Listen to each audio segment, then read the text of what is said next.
So let's say there's a woman who is committed to starting a new business. What would your advice for her be?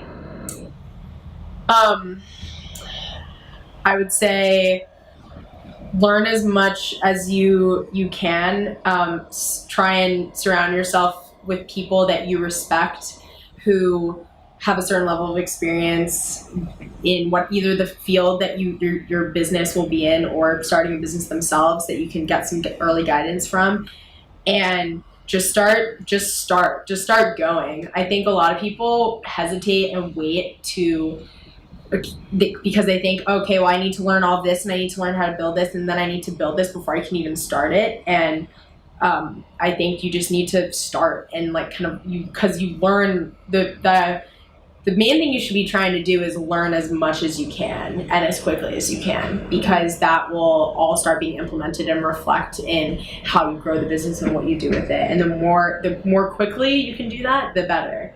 And the only way to do that is to put yourself out there and to start making the mistakes that you have to make in order to learn. So my question is, why do you think you have been able to be so successful, even if 4 years business in your career so far? I honestly think it's that I didn't start a business to start a business. I started Purple because I was honestly frightened and very concerned with how uninformed I think our electorate is, and that the media industry seemed to be going further and further away from a path that would start solving that problem. A lot of it has to do with, I won't get too into industry jargon here, but a lot of it has to do with the ad model that most media companies are built on, that incentivizes volume of content and quantity over quality, and trying to produce articles and content that gets as many eyeballs on it as possible. That's where everything that I've done with Purple comes from. It comes from, this scares me, and I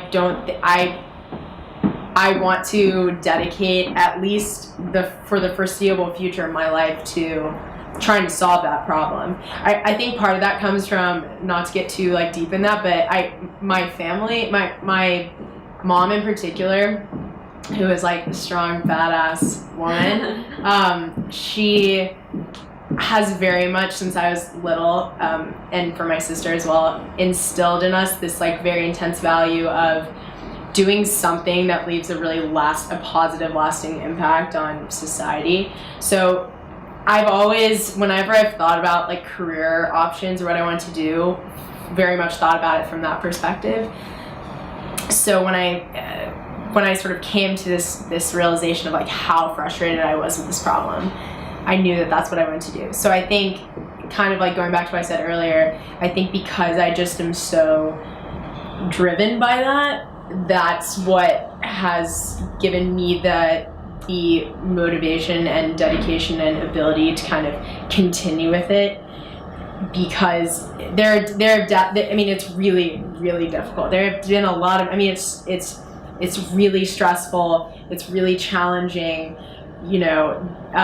There's plenty of times where I thought okay, the business is gonna fail, but through having the ability to push through all those things, I think comes from that core. Also, not doing it alone. That was a big thing. Mm-hmm. I wouldn't be able to do anything that I've done ever without David, my co-founder, without Andrew, our newest team member, and without all of the people all of the mentors and advisors around us who have helped us, who have given us advice, who take the time out of their insanely busy schedules to respond to any email question we have, to sit with us and work through our business model.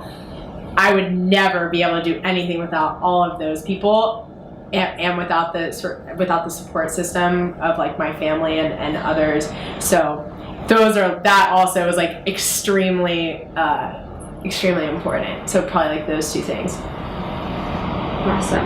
And so that you kind of lended yourself to my next question. So I think now in our political climate, a lot of more people are getting more involved in politics and are more interested in day-to-day what's going on in our government and in politics in general, especially in the United States. So for someone who isn't a political junkie, but it has a full busy schedule, how do you recommend that they can be knowledgeable enough and enough to maybe be able to, stay on top and keeping their politicians accountable, but also with a limited amount of time? Yeah, I think that's one of the trickiest things, is that there's a few different reasons why it's so difficult to stay informed. I mean, one is that we are, especially compared to like our parents or even 10 years ago, our generation our attention and time is stretched in so many different directions because you're constantly busy, you're constantly talking to people, you're doing all of these things. It's very limited time, unless you are really, really interested in something, that you are willing to spend reading about it and informing yourself about it. So I think people, one, don't necessarily think about it from I need to start paying attention to politics. I think think about it from what are the issues in general that I care about? And if you don't know, then that's okay. But start being conscious of it. I think that's also something that develops as you get older. College is a really interesting time. So I think that's one of the times in your life where you really start thinking about this stuff. So I would say start being conscious of figuring out what issues you care about, because you can't be informed on everything. And then there's some incredible resources that make it easy to learn about and then take action on things. Purple, obviously, is one. In terms of staying informed, that's one of the reasons why we use messaging, is because being able to deliver information in those kind of bite-sized chunks that are here's what's important, and it gives you the opportunity to dig deeper if you want, or to ask a question. That's one of the reasons why we do that. And then there's other incredible organizations like DoSomething.org, or I don't know, there's a gazillion. I'll come up with a resource list that we can put attached to this, that you can actually start doing something about. But I think it's important for everyone to kind of determine on their own how they want to make an impact. So for example, protesting or marching is one. But there are so many other ways that you can make an impact isn't necessarily that things. So what do you recommend, just so that we give people some actionable things? So if someone wants to be involved and just kind of keeping our government accountable, but doesn't want to go to a march, what's another option or to stay on, or a couple options? So there's a really great resource called PopVox that is one of my favorite organizations, and they do the best job of reporting on exactly what Congress is doing on a daily and weekly basis, and making it really easy to follow. Before them, you would have to go to all of the Senate and House websites, and it's really wonky, and it has been updated in 10 years, and it's a pain in the ass. So you can also set alerts for who your senators and representatives are, or issues you care about, or specific bills you want to keep track of, so that it makes it really easy to know when certain things are happening with them.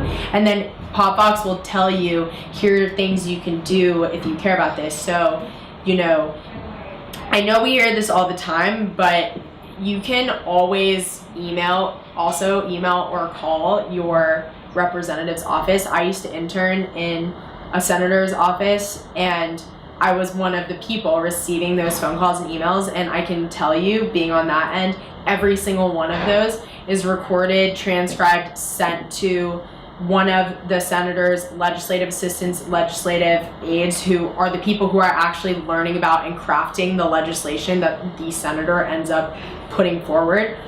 And they respond to every single person.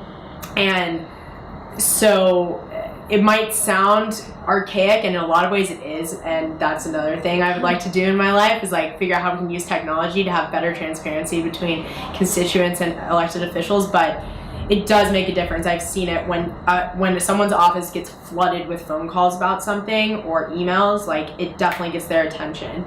And then also, I think leveraging social media and digital media. I mean, one of the cool things is that anyone can have a voice. You can be someone who is helping educate other people about this and rallying other people around whatever action you want to take. So I think don't underestimate the power of that.